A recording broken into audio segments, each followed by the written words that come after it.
It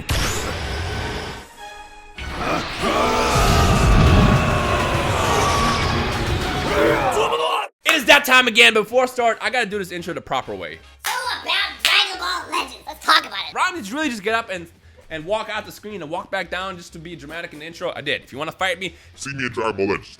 Today I want to talk about improving Dragon Ball Legends and what I think as a day one player. I have I think as of today, I should have 300 login days in my game.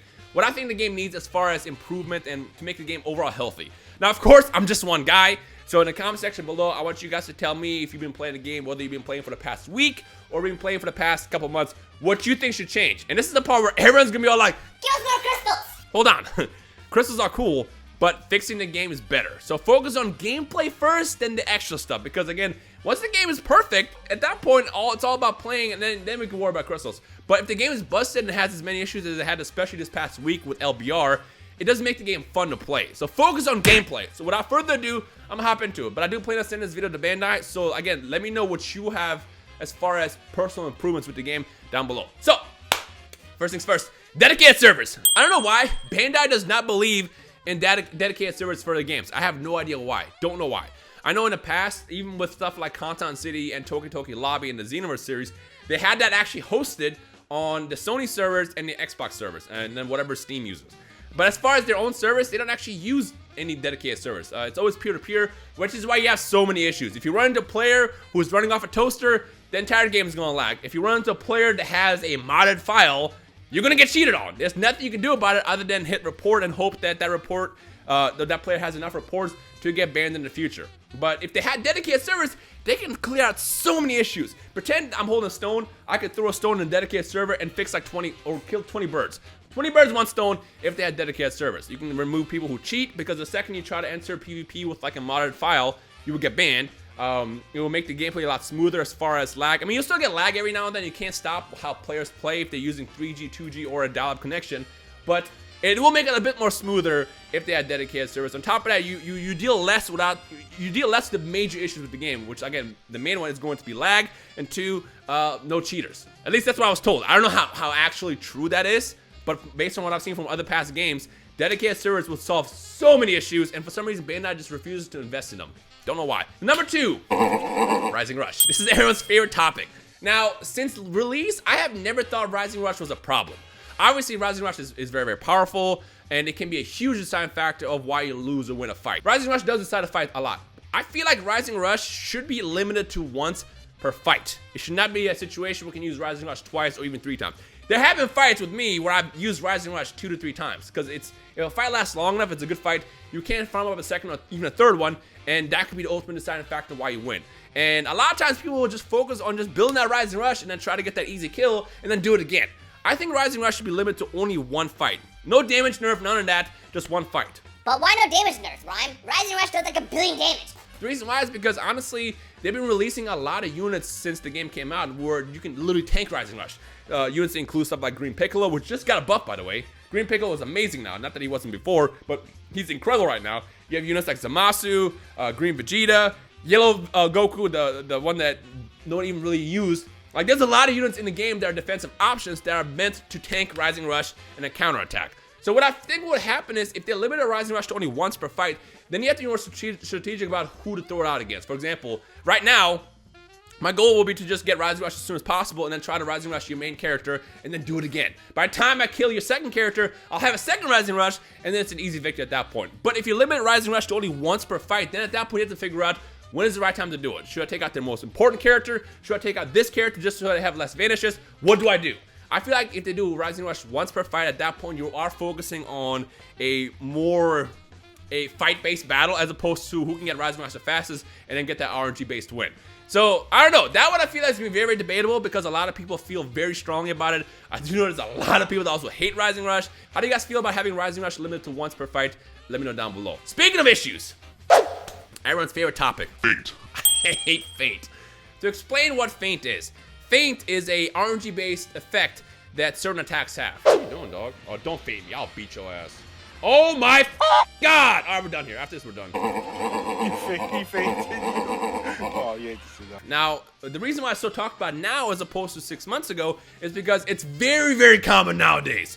Almost every major unit or every major team has some form of feint available. You have Pycon that can feint you with his blue card. You have Gogeta that can feint you with his blue card. You have the Fury Broly, which everybody has at this point, and you see a lot online that can feint you with his ultimate card. Feint, the way it works is when it activates, usually it's like a 20% chance around that park. When it activates, you can't do anything for 5 seconds. Well, Ryan, 5 seconds is not that long. Why does it matter? 5 seconds in the game allows you to charge all the way up, draw every single card, and essentially get another kill. You know what you can do? That's what you can do. That's it. You can't do anything else except for just sit there. You can't switch out. You can't sidestep. You're just basically dead. It's a free kill. And if you incorporate Rising Rush into it, that's it. You feint somebody, you Rising Rush them, now it's a 3v1.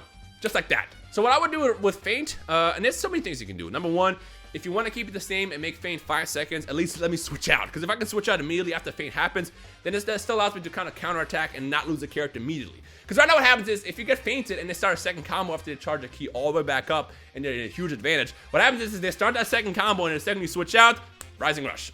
That's how it always happens. And now you're down to 1.5 characters, and the second that character comes back in, he's already dead because he just got comboed from the previous attack, and now it's at 1v3. Yeah, feint sucks. Either reduce the chances of how often you can get someone to feint, or 2, just make it so you can switch out, or make it like a 2-second timer instead of 5. Something that allows you to do something and not give your opponent so much freedom. I mean, for example, look at Frieza's green card. When you activate Frieza's green card, you have just enough to do one action. I think feint should be similar to that, where like it activates, you're kind of out of breath for a second, and then your opponent can either switch out or start another combo, yada yada, but not like, not enough time to charge all the way back up, draw a full card, and then kill you. So let me know your thoughts in the comment section below, what you want to see with feint and what's the best way to deal with it, and let's see where you guys stand. Speaking of feint, we're not alone on this one. Paralyzed. Paralyzed is another one that could absolutely destroy you, and Paralyzed is very, very common. Again, as opposed to 6 months ago to now, Paralyzed, you can even see Paralyzed be active with stuff like Paralyzed keycards, which I think Extreme Boo, which just came out, he adds a Paralyzed keycard into your arsenal of attacks. So any character that uses that card can potentially paralyze your opponent, and at that point, you can get kind of screwed. The problem with Paralyzed is it freezes you only for like half a second, which can disrupt like a vanish or a sidestep, which is enough to basically get your opponent to start another combo. But the problem with Paralyzed is how much it activates. I've seen Paralyzed, I'm kidding you not, I've seen Paralyzed activate second to second to second before. I've literally seen someone just spaz out, 1, 2, 3, that's 3 seconds. What I think they should do with Paralyzed, honestly, is limit it to how many times you can get the Paralyzed effect, maybe like once every 5 seconds. Maybe like once every 5 seconds, a burst happens where it's like, will Paralyzed activate, yes or no, and the next 5 seconds. Will Paralyzed activate, yes or no, bam. So that kind of allows you to switch your character in and out if Paralyzed is an active ability, and not get absolutely destroyed. But having Paralyzed activate back to back to back within like the same 3-second burst, it's a little annoying. So I don't know. I feel like Paralyzed isn't as bad as Feint, because like I said, it doesn't allow your opponent to charge all the way up and then get a whole hand and basically get a free kill. But it does get kind of annoying, and it can be pretty overpowered. So let me know your thoughts on that as well. The next one is the 5-star buffs when you wail out. Okay, so this is one that's going to be, this is going to be very controversial actually. So 5-star buffs. Obviously, you need something, you need some kind of incentive to keep pulling the card. You know, if a card gets stronger as you pull, sure, it's cool. But the real reason why people will wail out or really go hard on banners is because at 5 stars, you always get that second ability for a card. And a lot of times, it could make or break a card. For example, let's look at Super Saiyan 3 Goku. Super Saiyan 3 Goku, the purple one, does not have a good Z ability. His Z ability, I think at base is like plus certain percent to blast defense, which is great, but blast defense is one of the worst attributes to boost in the game. At 5 stars, he gets a blast defense boost and a strike boost. So now you get strength for Saiyans and a blast defense. So you get like a double buff, which is, it's not like the best ability, but it's kind of cool. Because now you get like a defense option, you also get a strike option. But then sometimes you get cards like, I think Blue Bardock, Super Saiyan Bardock, he gets a strike boost and a blast boost. So if you have Super Saiyans in your team, they get the boost of both of those abilities. And when it gets to that point, you can have some really overpowered teams when it comes down to the 5-star buff. So a lot of people have already said that they're not really happy about the 5-star buffs because, again, it kind of makes it so where you're pay-to-play, you have that advantage over free-to-play players. Now, again, I think you should get something at 5 stars because, again, there's no real reason to keep pulling, but I don't think it should be to that extent where it makes your card really that much better. What I actually like, in my opinion, and again, this is just my opinion, if you have your own thoughts about how they can make 5-star changes different, let me know down below. What I like is how they added in the last couple of weeks for their characters, as opposed to having like a double buff, they have like multiple team options. So for example, my favorite one by far has been, here, let's use Pan. Pan's ability, her Z ability, was blue base boost for strike. Now 5-star, she now has blue base and Sun family. What this allows you to do is now Pan is not going to be a card that's going to mostly be used on the Kamado blue team. You can now build a Sun family team. Same thing we saw with Zamasu and Mai. Mai had it where Future Warriors would get the boost. At 5-star, she gets female warriors as well. Zamasu had it for Future as well. At 5-star, he gets a regen boost. So basically what this allows you to do is it gives you more options to build and use that character on different teams. I think that's a probably better way to do it as opposed to get those double buffs, because honestly those double buffs can be a huge difference in when it comes down to skill. Let's say we're in the same skill, you know, skill-based level, but I have a 5-star team, you have a 3-star team. Just because I do that much more damage to you, it's because I win. So I feel like it's kind of unfair. But by focusing on multiple teams, what this allows you to do is it still gives you an incentive to pull on a card multiple times because you want to be able to use that card on different teams. I think that's fair. But again, it's my own thoughts, so let me know what you guys think they should do as far as changes down below. The next one, and this is just my personal one, the connections. One of the most annoying bugs in the game is when you're connecting to a fight and then nothing works. I've actually told the team about this so many times now at this point. It's one of those things that I feel like it's hard to fix because you have to like figure out what causes the bug to happen. Unless you know how to reproduce it, it's kind of hard to fix a bug. But something that kills me the most is when I go into a PvP match, whether it be in ratings or even LBR, and you're just stuck connecting. Now the trick here is go to airplane mode, wait 5 seconds, and then turn it off, and then you'll see the arrow pop out that you can back out. Or what you can do is just back out of the app, wait 5 seconds, pop back in, and you can back out when the arrow pops up. Now, what I would do is just add the arrow in there, because anytime you get stuck in that connection loop where there's nothing happening, just back out and then start over again. The fact that you have to restart the app sometimes, which yes happens every now and then, or you have to keep going to airplane mode and back, is annoying. And I feel like that could be all resolved by just having the arrow there. To be honest, I don't know what arrow is even there. Maybe the arrow was put there in place just because if someone starts a battle, you can back out, and then that counts as like a DC or something. I have no idea. But even if you do that, then all you gotta do is add another line of code that says if someone backs out, then they technically quit and they lose points. So bring the arrow back or just fix the connection bug. It's so annoying to sit there for like 5 minutes sometimes and not get a match because it's not because you're searching and you can't find anybody. It's because literally the game thinks you're connecting with somebody when you're not. It's a bug. Fix that. Finally, slow down on the banners. Like, the thing I love about Dragon Ball Legends is it's heavily free-to-play friendly. Big shout out to Note. He counts up the stones or crystals every single month. And usually since basically October, since when he started doing it first, we've always gotten anywhere between 6,000 to 10,000 crystals. 6,000 a minimum, 10,000 at the top if you do everything like PvP as well. So you get a decent amount of crystals. I think on average every month we get about 7,000 to 8,000 if you're a casual player, which is still a lot. But the problem is if they're releasing a banner every other like week, it's too hard to keep up. And it causes the meta to shift way too fast. I get it's a PvP-based game and people will get bored playing with these units, and they do gotta make the money, but at the same time, as a player, it gets exhausting. It gets really exhausting every other week to see, oh, we got another banner. We just got, slow down. Now this one is not as big of a deal, honestly, because this is just me talking about, you know, as somebody who actually puts money into the game. But again, I know that a lot of free-to-play players have this issue as well, because while the game is pretty free-to-play friendly, it gets to the point where it doesn't even really matter if you can't pull, on the main unit because they keep releasing new units. Every other week, it's like, well, what do I put my crystals into? Like, I want this team, I want that team, what do I do?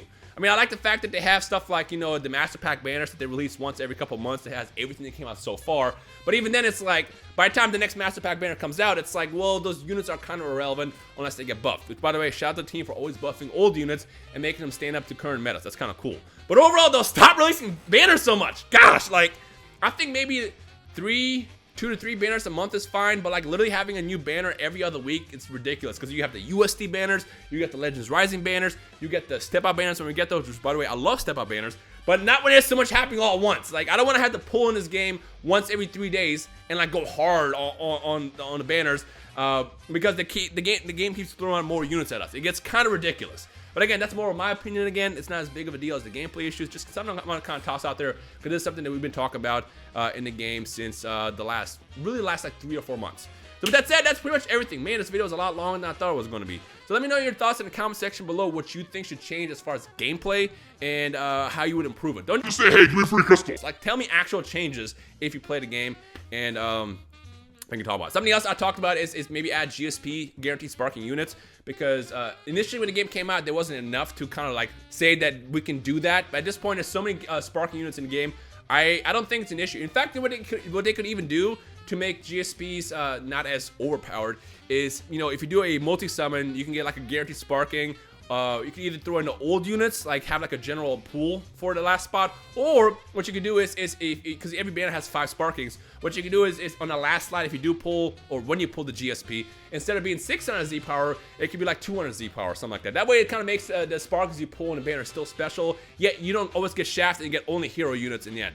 I think that would be cool as well, but again, I don't know how much that would throw the meta out of whack, so let me know your thoughts on that in the comment section below as well. But other than that, we have a lot to talk about. Again, I love the fact that this game has been improving since it came out, but it says it's got a long way to go. It's got a long way to go. So with that said, let me know your thoughts in the comment section below, what you think should change, and let's see what the community overall says as far as what Dragon Ball Legends needs. With that said, thank you guys for watching. My name is Rhymestyle. I'll see you guys in the next video. Peace.